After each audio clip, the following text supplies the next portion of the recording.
Greetings to you, and welcome to today's Uncensored Guyana. I am Dr. Prasad, formerly Dr. Love, Kenny Warner, Dr. Sherwin Warner, and now I have reached the stop point with the transition in identity, and I stopped here at Prasad, which means precious gift,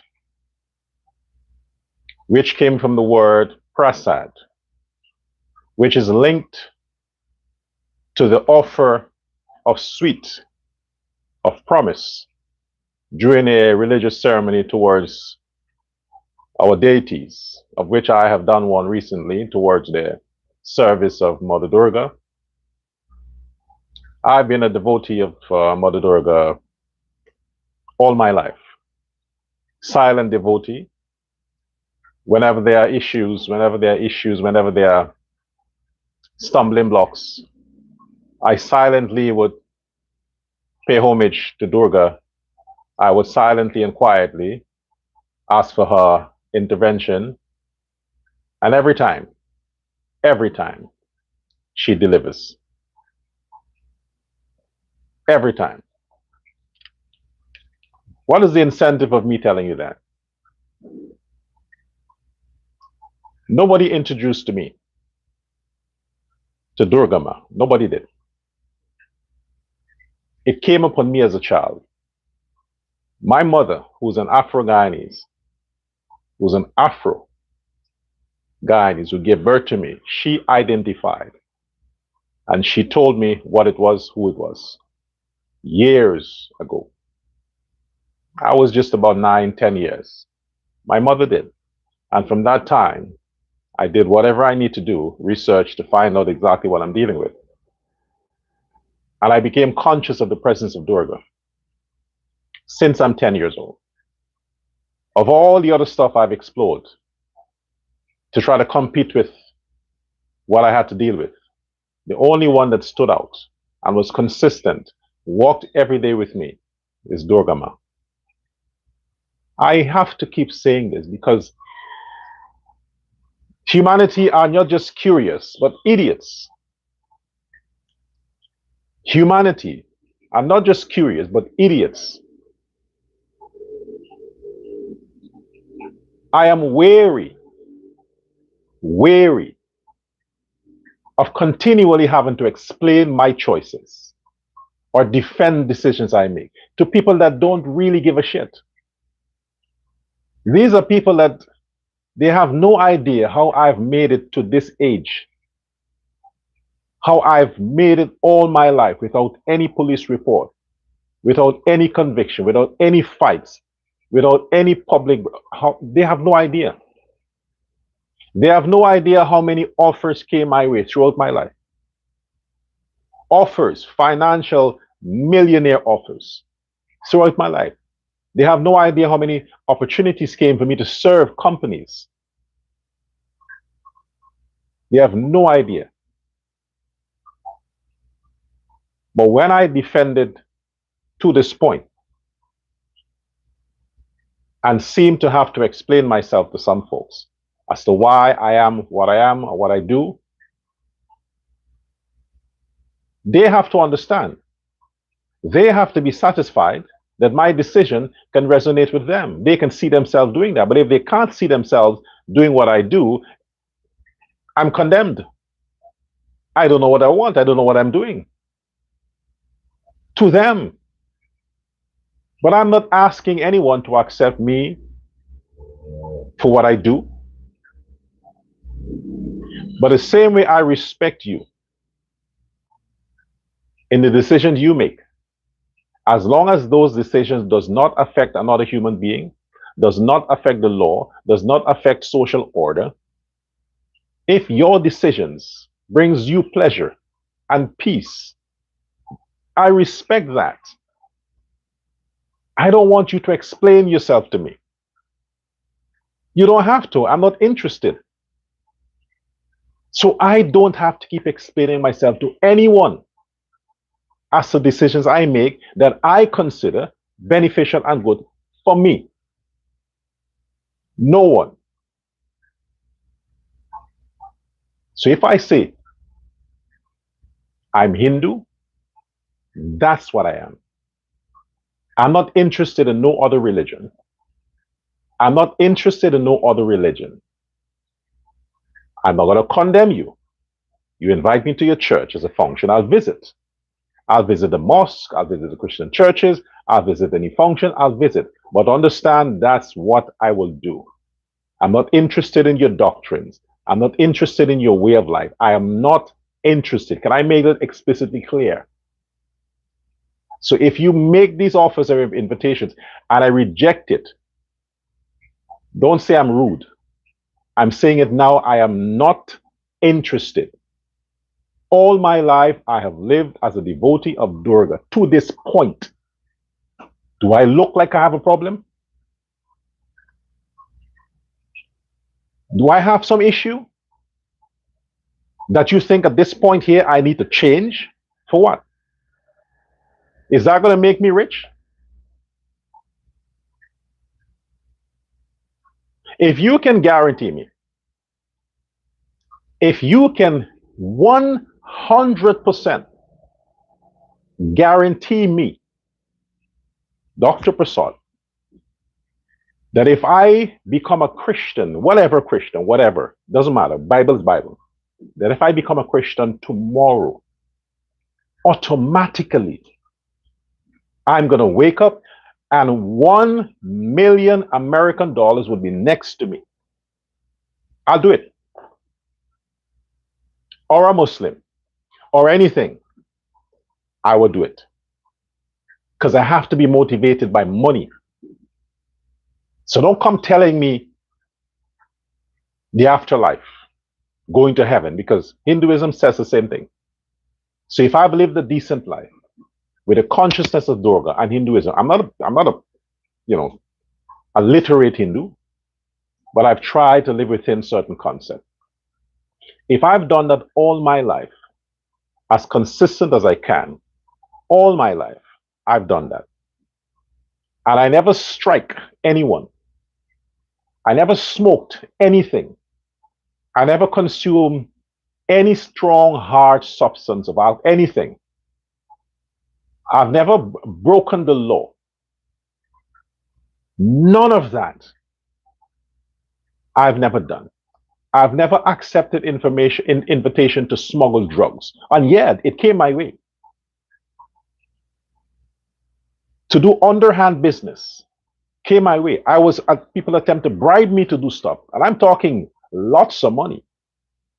Of recent, during the campaign, during the elections in Guyana, offers came my way. I told you, hundreds of thousands of American dollars came my way. If I can live to my conscience as a Hindu all my life without being dissuaded to go that path, I don't care which Hindu does. That's them. That's them. They're motivated by something else. If I've done all of that and I'm still here in one piece, can speak out to you and stand for justice and peace and what's right and project civil understanding and citizenship for Guyana and wherever. You think I could have done that if I were a Muslim or a Christian? You think so? We'll never know. But for now, again, leave me alone. Let me enjoy the peace I find where I find it. Okay? Good. You know, Aubrey Norton, what were you doing in Lethem? Aubrey Norton. What were you doing in Lethem? That's the question I want to ask Aubrey Norton first. What were you and Coretta Scott Is it McDonald? Did I get it right this time? Corretto McDonald. Whatever. Corretto. What were you and your team doing in, not your team, because there's not your team, but doing in Latham? Elections is over. What are you doing in Latham? What are you camping out doing in Latham? Aubrey Norton. Are you now a part of the conspiracy? Are you a part of the conspiracy to try to recruit mercenaries from Venezuela? It's a question. A question. Because you people like to sue people. And I keep saying I'm not rich. I haven't had contributions for a long time from anybody. So I'm not rich. So I'm saying now, it's a question. Is the APNU head, is the head of APNU secretly meeting with mercenaries from Venezuela in the hinterland of Guyana? Question. Are you preparing for something? Question. I would like to know, Mr. Norton, what's under the table? What's happening? What are you people planning? You can't wait 5 years for next election? You know that your chances are ruined. You're done, Mr. Norton. You know that you're done. You're trying to look at the possibilities that you can still be president by virtue of a coup. You want Guyana to have its first coup, and you want to lead it. You're not a military man. You think mercenaries can take over that government? You think Venezuelan mercenaries can take the government over? Is that what Maduro is doing? Pretending like he is arming his people, militia, to fight against the American, which they know they have no chance there. Is it that in fact he is arming his civilians so they can invade the borders of Guyana to create a coup in favor of Aubrey Norton and Azruddin Mohammed? Is that what's happening? Why, Norton, that you might be going on behalf of the Mohammeds to the hinterland to meet with these gangsters, Tren de Aragua and these people? Is that what's happening? It's a question. I can speculate. There's no law against that. I can theorize whatever I want. There's no law against that. I'm not accusing you. I'm asking a question. What were you doing and what are you doing there? Answer that question. Because all the politicking that's happening, all the bread feeding that's happening, all the bottom house meetings that's taking place, that is funded by Azruddin Mohammed. What are you preparing for? You want to sacrifice poor people so the Mohammeds can find solitude? You think if the government changes, you think if you become President Aubrey Norton, that you can pressure the Americans to forget this indictment? That you can pressure OFAC to pull the sanctions? You think you can do that? Is that what you're promising? Is that what you were hoping for, that you wanted to break the PPP? You wanted to break the PPP so that the PPP voters can vote for Azruddin and the black voters can vote for you? Well, it happened the opposite way, because black people don't want anything to do with you, Aubrey Norton. They want nothing to do with you. So the blacks didn't just voted against you, but they voted for the PPP and for the Win guy that you continue, allegedly, you continue to be in coalition with off camera. What is the end game? You can't be president. I've said it months ago. Norton, look, I think I'm a prophet. I think I'm a prophet. I want to believe I am a universal prophet, because I've been making a lot of predictions and everything has come to pass. You know, the only thing that's not working for me and my prophecy is that I'm not a millionaire. I prophesied that I'll be a millionaire in 2024, but this is 2025 and I'm still broke. I'm not a millionaire. So that's one prophecy that I don't know. I guess the universe don't respond to self fulfillment. You know it's God when He doesn't help you to help yourself. But Norton, I've said it before. Here are a few things that I've said. Go look back at my videos way back from 3 months ago on all my platforms, TikTok, YouTube. Go look back. There are a few things I've said that people repeated after me. One, Azruddin Mohammed is going to replace you, Norton, as opposition leader. I said that. Okay? Two, you would never be president. The PNC and the APNU will dissolve. I said that. Three, the Azruddin Mohammed is not going to stick around long after elections in Guyana. Go look at the videos. I said it. And those three things happened. I also said that the PPP is going to win massively. Massively. I predicted 40 seats. I didn't prophesy 40 seats. I predicted 40 seats. But I prophesied a massive victory. The massive victory happened. So all these things I've said. And I'm going to double down on one of my prophecy, which is Aubrey Norton. You, Aubrey Compton Norton, will never, not in this lifetime, not in this generation, you will never, ever be president. Never. So I advise you, I am advising you now, that if there's anything that you guys are playing around with to cause fire to beautiful Guyana, I am prophesying now that you and Azruddin and whoever it is will go down with it. You will go down with whatever you're trying to poke right now. You'll go down with it. That I can guarantee you. I'm not speaking on behalf of any government. Right now, I'm disassociating myself from these politicians.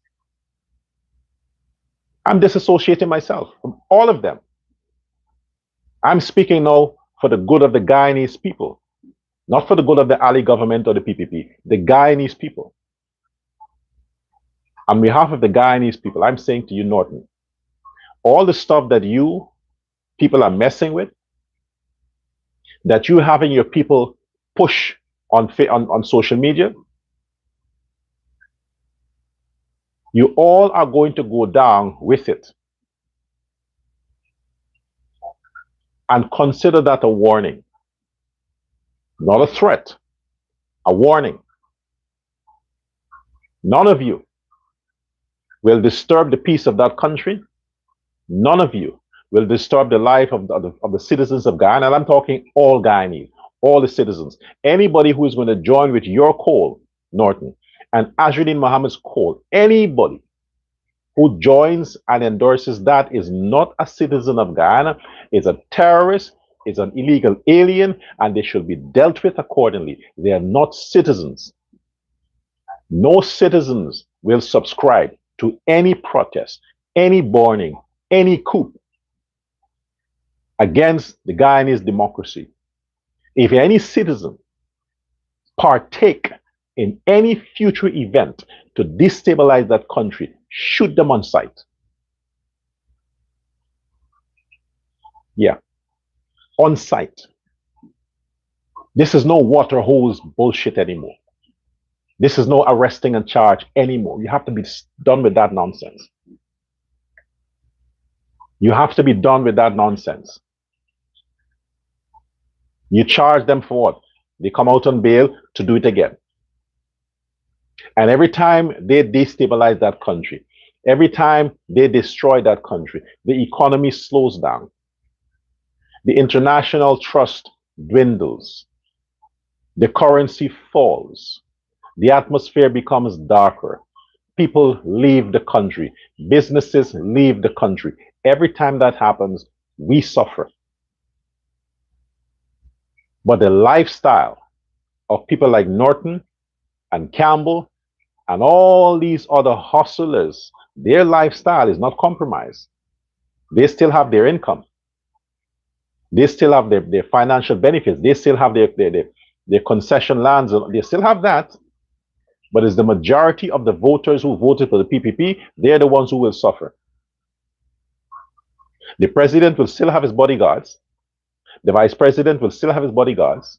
All the ministers, all the cabinet ministers will still have their bodyguards. The people who would face the discrimination, the acid, the illegal guns, the massacre are the citizens who voted majority for the PPP.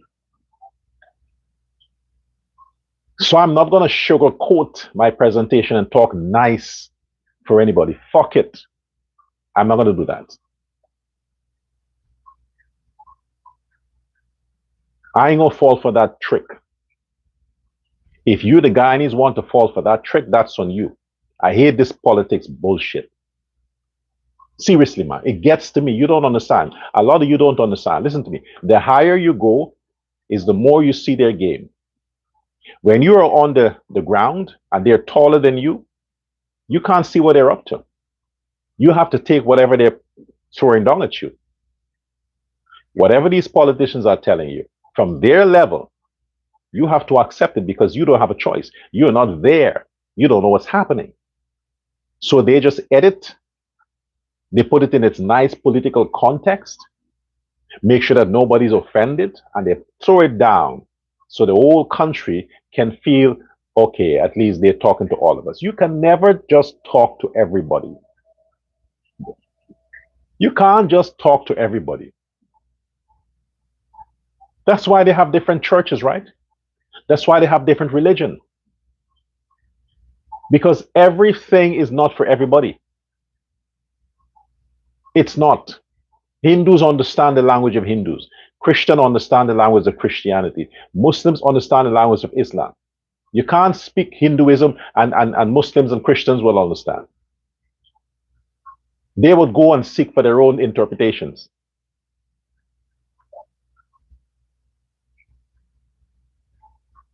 You run the country from a government level, services are provided for everybody. But when it comes to political indoctrination, you talk to your base. Your base is the ones who would rise up and stand with you, not the country. Your base would do that. What the WIN people and the PNC people are doing, they're talking to their base, not the country. They're hoping that their base can support and grant the kind of crutch they need to fulfill their personal agenda. And what's the personal agenda right now for WIN or Azruddin Mohammed? Avoid extradition and somehow makes his way into the presidency. What's Aubrey Norton's agenda? To be president. President Norton and Vice President Mohammed. That's their agenda. If there is some collusion with some factions of the PPP, I don't know. But I'm not going to meddle in this whole regional thing where they had the other day about voting for chairman and vice chairman and so on, and which party would collate with the PPP in the nomination, which party. This is why I thought, let me focus on the people. These fucking politicians. Let me just focus on the people. Confusion. You have an identity, stick to it. Let the rest of them fight it out. Stick to it. The Constitution is what it is. But like I said before, if GCOM didn't make a mistake, now I'm justifying what GCOM did. If GCOM didn't do that injustice, not a mistake. If GCOM hadn't done that injustice in granting the free reign of Azruddin Mohammed to enter politics with an international, not local sanction, international sanction with all those criminal activities, and the fact that GCOM's committee, board of whoever, should have and probably did have information regarding the consequences of the sanction. They should have seen the indictment coming. The GCOM folks should have seen the indictment coming. Their lawyers should have sought legal. Well, the chairman is Claudette saying, was a judge, right? She's an expert in law. She should have seen it coming. Even if there were no definitive evidence that this man could have been indicted, the fact is it was possible. And on that probability, you should not have given a free rein. Should not have, at least not to him. Even if they launch a party and he was somehow affiliated with it, well, his money would have been cursed, so the party could not have sought financing from him. But even if they had a party and somehow he's connected, not as a presidential candidate, could not have been on the list for anything because of this now. Because of this, what the country has to face now. Because of that, GCOM, you and your experts should have seen it coming. Therefore, you said no. Based on what is possible, we cannot have this individual on any list regarding a national election. Because let us look in the future. If these things happen, how is that going to compromise the Constitution? How is it going to affect the government? How is it going to affect the country? Well, you see now how it is affecting the country. Now you see. It's not even a month. Yeah, it's a month. It's a month and a few days. And look at the effects we're having already. Infighting, crisis, suspended parliament, brewing protest. Certain elements are calling for coup. They want the Nepal experience. The Nepal experience. You know the Nepal experience when they run and they took up the presidential palace and they had that woman fled? When they burned stuff down, you know, them niggas are calling for that. They're calling for that. Because GCOM, you fucked up. You did. Now all of this is on you.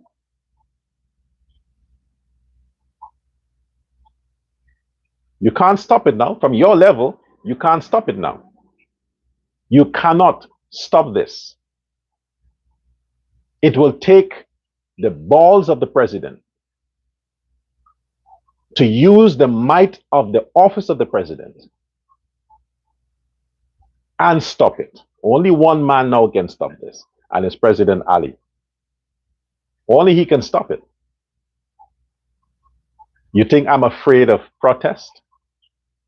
You think I'm afraid of them 1 and 2 blacks that are calling for violence? I'm not afraid of them. Society can do without them because they have shown that they are incapable of making any contribution whatsoever towards the development, the safety, and the peace of Guyana, so we can do without them. Let them go ahead with their plans. I'm not bothered with that. What I'm bothered with is that if this situation is prolonged, and if a crisis ensues, and if chaos starts, the economy will come to a standstill. And when the economy comes to a standstill, when there is infighting and protest and destruction, the West, America, and the outer world takes advantage of your country.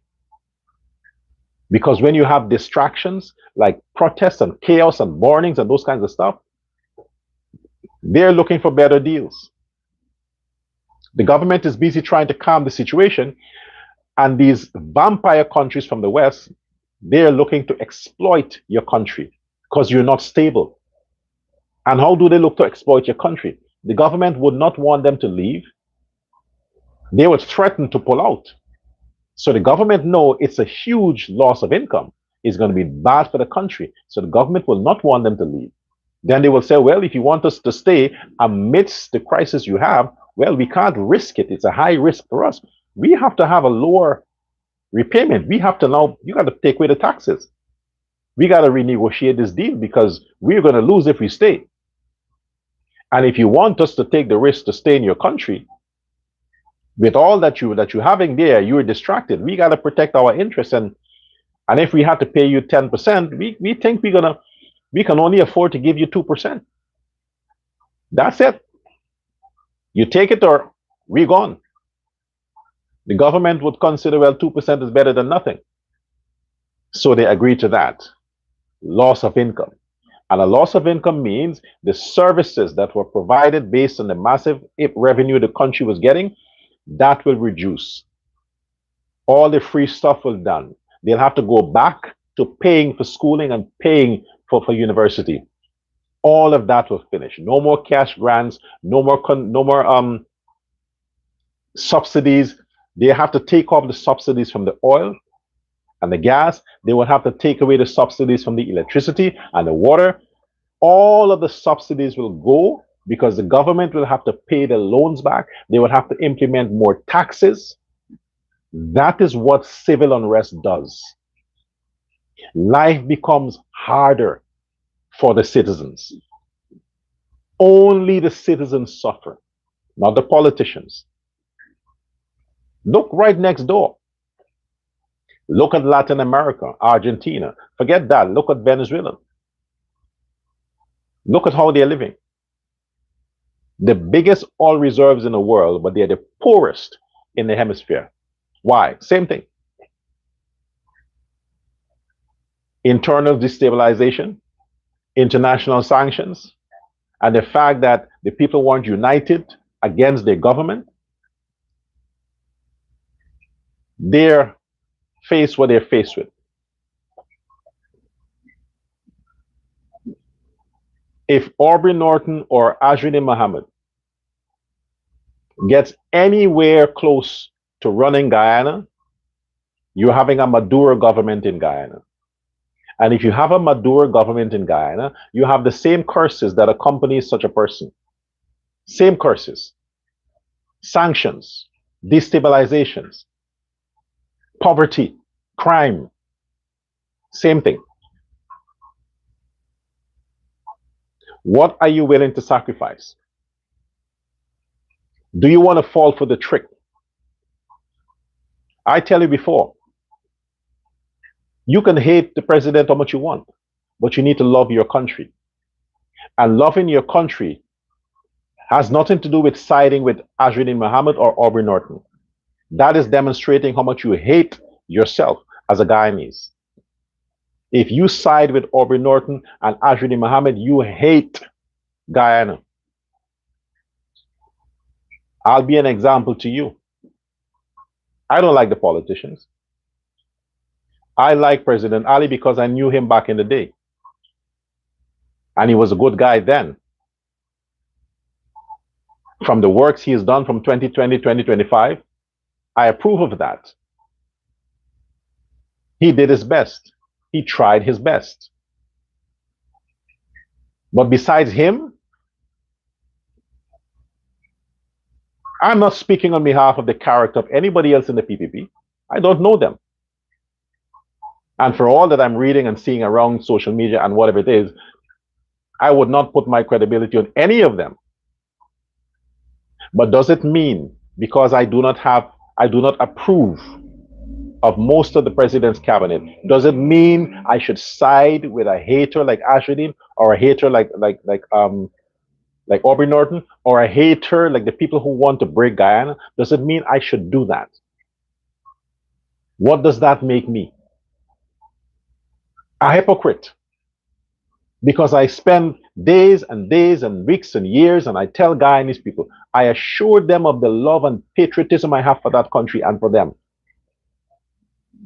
So if I have the love and patriotism for Guyanese and Guyanese citizens, how can I sit back and keep my mouth shut and turn my eyes away from what they're planning to do to that country? How can I? This is my love for that country and for the people in that country. I'm saying this. And I'm asking you for the good of your country and the good of your future and your children. Don't identify here with politics. Do not identify with politics, because all the politicians, the opposition and the government, they will be secured and taken care of. You, the citizen, will suffer. So either side, you got to be real dumb to support any action for protest for Azruddin Mohammed or a coup. If you fight, you're fighting with the government against the terrorists within the country, which would be the ones who are causing, building a platform. Let Azruddin Mohammed and his father go and face their crimes. While you people like to make comparisons, I read around the place where people are talking about stuff and sending me stuff about 19 charges with Ali and Jagdeo sanctioned this. Where are the charges? Who brought the charges? The charges against President Ali about something, was it something to do with land, selling land below state value? I mean, selling state land below market value? What is the government, a business? Even if that were the case, what is the government, a business? You sell the government land to make a profit? It doesn't belong to the government. No land belongs to the state. None. The land belongs to the country, the constitution, the nation. Every Guyanese, the land belongs to. You sell the land so you can recover the cost to prepare the land. The money that the government sells the land for goes back to the treasury. It don't go to in the pocket of the ministers. The ministers, they might get a cut to get a good deal for whoever their clients are. But the majority of the money goes into the treasury. That land didn't belong to anybody, Ali, Jal, nobody. When you comment under my videos or you comment under whatever it is, you must know my position, historical position on certain things. So I want to address the 19 charges, whatever it is. That's as it relates to, most is related to alleged land sale below state value. The country, the government is there as stewards for the resources, stewards.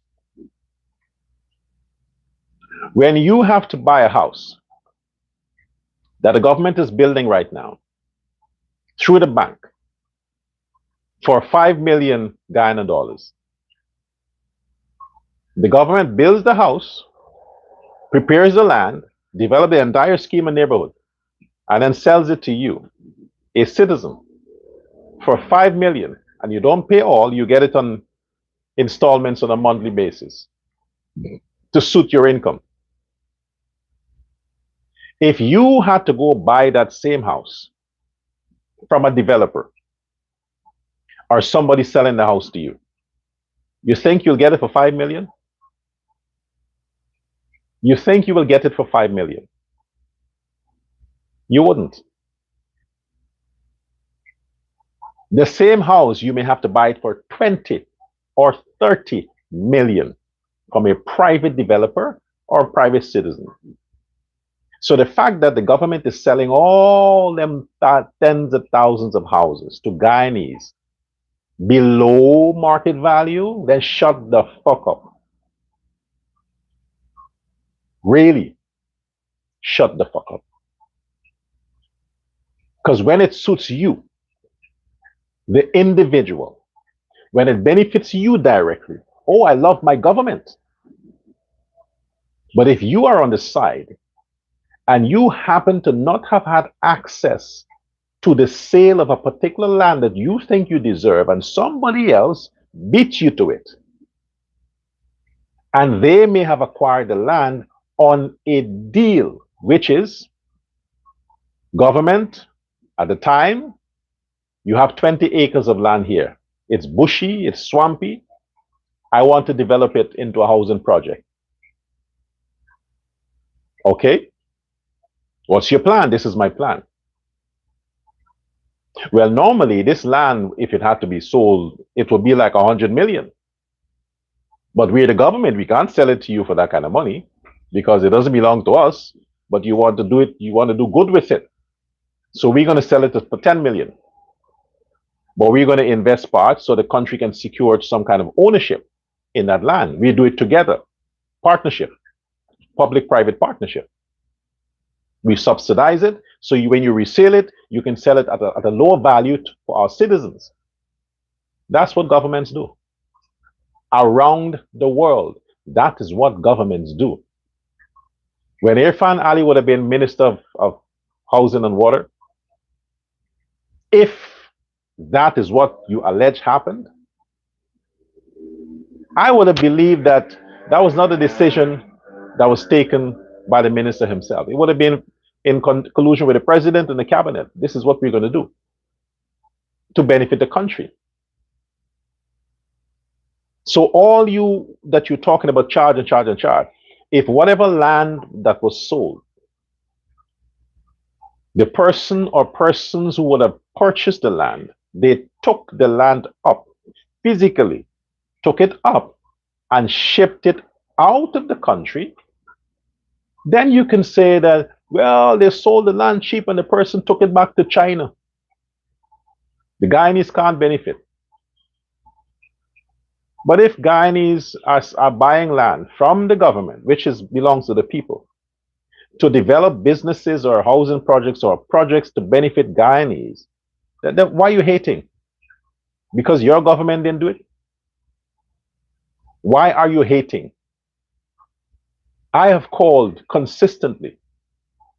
When I flew over Guyana the other day, you know, you're thousands of miles in the air, and I looked down, especially around the areas, the East Coast areas there, where you see pockets, small pockets of houses, pockets. When you're on the ground, you can't see it. You got to be in the air. And I see pockets and pockets of houses, but the massive landmass, underdeveloped, nobody, not even rice fields, nothing is happening. Every Guyanese can have at least 5 house lots to a person, and you still have millions and millions of acres of land that generations to come cannot occupy. That's how much land you have there in Guyana. So while you are distracted with these little stupid things, you're forgetting the bigger picture that Guyana is 83,000 square miles in size. Imagine what that is. The entire English Twin Islands can fit in Guyana. Trinidad and Tobago can fit in Guyana. There are many countries that can physically fit in Guyana with lots of space left. And those countries have millions of people. Guyana just have under a million. Under a million. And you're focusing on these little insignificant things that can't improve your life.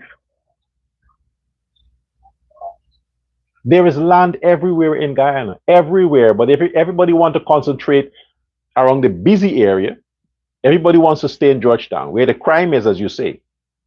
If Georgetown is unsafe for many people, then go out of the town. Go get land out of the town, the countryside. Build another city, build more cities. And you determine the value of those cities. But if you're stressing over living in Georgetown because it's a highlight of, no, there's nothing highlight. It's beautiful, it's nice, but like I said before, Guyana is bigger than Region 4. Much, much bigger than Region 4. Take your dreams beyond Georgetown. The Middle East. Recently, it was a desert. Desert covered. Dubai, a desert covered with sand. Look at Dubai now. You think any of you would have said, oh, I'm going to live there? No, hell no. Because all you see is desert. Sunny, hot. Look at the same desert place now that nobody ever thought they could even imagine to go. Look at it now. Now everybody wants to go live there after somebody else went through the pain and the suffering and the investment to develop it and bring it to what it is. Now the whole world wants to go. Make Guyana, not just Georgetown, everywhere like that. It could be an ocean, swampy, whatever it is. Take it. Don't focus on what the politicians are doing under the table. Whatever they're doing, whatever they're selling out or giving out, it still benefits the Guyanese directly. It still benefits the Guyanese. So your comparison with President Ali and his charges, so-called charges, it didn't stand out in court. It didn't. Because it was bullshit. It was political stupidness. They were afraid of President Ali. They knew that he would make a difference. They knew that he's going to hold the country and grab the country. They were trying to stop that from happening. So they thought by charging him, and because they controlled the courts, they thought they did. The PNC thought they controlled the courts. So if they control the courts and they can trump up these charges against President Ali and Vice President Jagdeo, and they get them arrested and jailed, they could have kept them in prison. And then it was easy for them to rig the elections in 2020 and to win again in 2025. But God didn't let it happen. God exposed them for the criminals they are. And the charges didn't stick. So because of that, we have a good president in 2020 and an even greater president in 2025. And now they want to use the terrorist weapon of a coup. Now they want a coup. They want a Nepal experience. They want an African experience. They want a Burkina Faso experience for Guyana to be destabilized with violence, with looting, with going in aggressively and taking control of the country. You could try it. Go ahead. Go ahead and try. Remember what I said before elections? I said, and I talked to the Guyanese mothers, the Afro-Guyanese mothers I talked to. I said the only ones that will be crying this time around would be you, the Afro-Guyanese mothers. If you don't talk to your sons and your daughters to tell them to stay the fuck at home, if they don't want to vote, stay home. Or if they go to vote, go out and vote quietly and then get back home quietly. I said that. A lot of them listened, and we had the best, the most peaceful election in the history of Guyana and in CARICOM.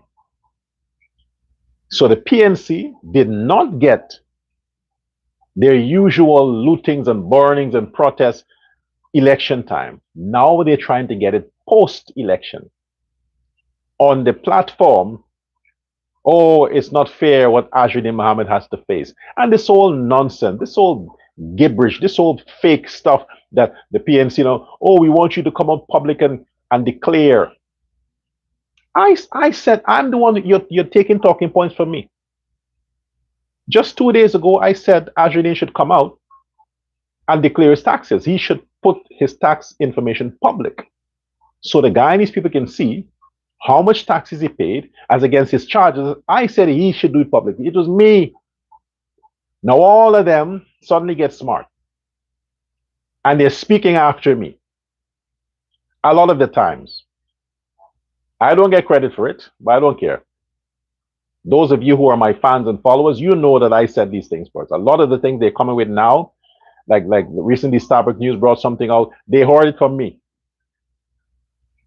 But no, who is Dr. Prasad? Who is Dr. Prasad? Okay, never mind. Yeah. You calling Win to come out and defend themselves, I call them to do it. But nonetheless, is that supposed to mean that now suddenly Aubrey Norton and the PNC is against this kind of corruption? You had your chance, you idiots. You had your chance. The entire election, if you were that clever, you could have called on the Win people to come out and address these allegations. You could have pressured GCOM not to approve any list from Win Party because of what their sanctioned person is paid. You could have done it. You could have joined the fight and say, hey, no, we're not contesting an election with such a person. You could have done it. The blacks would have stood by you. But you sat by because you were bribed and paid from the Mohammeds. You zip your mouth. You said nothing. You talked nothing. Now you're pretending you're fucking hypocrites as if you are for law and order. Oh, we stand by the justice system and yes, if this is so, Mr. Mohammed should come out and really reveal his taxes and talk about it. Why don't you just shut the hell up? Shut the hell up. You should be ashamed of yourself. You had 3 months to demand that. And it could have saved your ass in Parliament. It could have saved you from the votes you lost. It could have. Now you come. Now the money dried up. He's not passing money anymore. He won. Now it dried up. Now you know all them, you and Burke and the Smells and everybody now, you're turning against the Indian guy that used to pay you to shut up. Now the money stopped flowing. Elections is over. Nobody needs favors now. I know the feeling. Trust me. I know the feeling. Yeah, they treat me the same way. All of them used to call me. Everybody. If I call them, one ring, they pick up. All the promises. I know the feeling. The difference is you actually got paid. I didn't. But you see me turning against, no, I ain't turning against anybody because I wasn't doing it for that. I did it because I love Guyana. And I know that Guyana is only safe under the PPP. That's why I did it. Not because I'm motivated by anything. But Azruddin stopped sending money to all these people, and now they're turning against him. Now he sees the true niggas for who they are. Now, I told you can't trust them. I told you. Now he's seeing shit. And I thought these blacks were my friends. No, brother, they're not your friends. They will never be. The people in your party now, they're leaking stuff. They're the ones leaking stuff. And if you were not a financier, and if your name was not there, they would have gotten rid of you. Vote your ass out and say, no, deal with your sanctions. We'll take it from here. So they're now colluding with the PNC. The Win Party members that were, and would always be PNC, they're now colluding with the PNC, and they're pressuring Azruddin out. Because if they pressure Azruddin out, what you have, 28 seats, 29 with the Forward Guyana woman, 29 seats. And if they have 29 seats, this is the plan. Don't fall for the trick. They have 29 seats and they have protests going on, and all these mercenaries that they allegedly, they're planning to recruit to come to Georgetown to stand with them other thugs in the city, and they get away with their coup and they get rid of President Ali. Who do you think takes the place? Aubrey Norton. Azruddin would be gone, and his father. The Win Party would be integrated into the PNC. Then Norton would be president, and the vice president will be the person, the second in command from Win, which is that Rasta woman, the daughter of David Hines, that racist. That's the plan. Yes, I know a lot of blacks would love that. They would love that. Oh my gosh, really? Finally? Oh yes, get rid of Ali. Oh yes, finally. But look at the cost it will have on your country. But since a lot of you have nothing to lose, you have no investment, no ambition, nothing to lose, you don't mind. You would have enough content to get clicks on Facebook, enough content to say, yes, justice, judgment. Oh, Adriana, finally in heaven, she saw, yeah, all them stuff they'll be talking. But for the rest of you who have a lot to lose, for the 80% of Guyana who will never want to see something like that, I'm saying to you now, and I said it before, anybody who is talking about coup, protest, and riots, go after them. Minister of Home Affairs, go after them.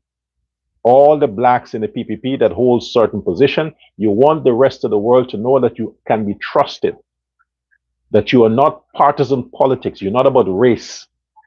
The fact that you are in the PPP, it means that you are not about race. You're about the Constitution and about country. So go after them.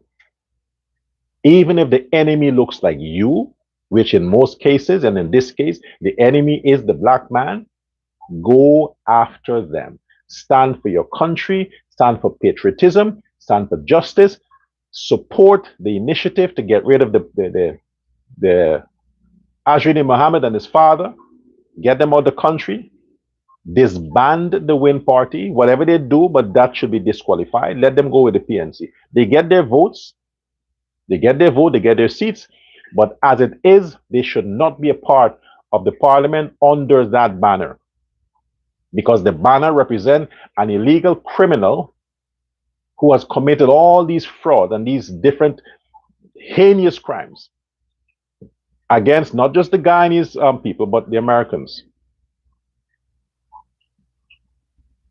Beware. I stand with Guyana. I stand with the people of Guyana. And at the end of the day, your support is what's necessary for the kind souls, the kind people who considered the unconditional commitment to what I do, and you would like to support. There's no way you can contact me on YouTube here, but you can do that via Facebook. When you see the video on Facebook or TikTok, any of my TikTok channels, you can make contact with me there. Or right now, you can take this number, 8319. Fuck, I forgot it. Anyway, look back at the videos. You'll see the number there, the local number, and you can make contact, and I'll tell you how to do that. But for now, you are the only ones that can support me. You realize that I can't depend on politicians or a government. Okay? They're a disaster. They're a disappointment. So forget that. My love is for the people of Guyana and the Guyanese people. And I'm not here because of any party anymore. Because I realize that parties will do what they have to do to keep their power. The safety and security of Guyanese and Guyana is what's on my agenda. And any protest is bad. Any protest is bad. We can never allow a coup. Irfan Ali was elected legitimately, legally. There was no rigging, no undercover stuff. The people of Guyana voted for the man, for the PPP. And we have to do what we have to do as law-abiding citizens to protect that. Don't fear. Stand up for what's right. Fight back. Don't run out the country. Don't close your doors. If any nonsense starts, you go out with whatever weapon you can find and fight the fuck back. You know who the enemy is. This is not for the government alone. This is for the citizens also, to make sure that this shit don't happen. This don't happen. Mohammed is a billionaire. He lived all his life as a billionaire. You lived in poverty. Don't fight for a billionaire. Don't put your life on the line for a billionaire. Aubrey Norton is enjoying the best life. The best life. Don't fight for these people. Don't sacrifice yourself for them. They don't deserve it. They don't deserve it. You were stupid if you do. You will die if you do. Let them face their crimes. Until next time. Namaste.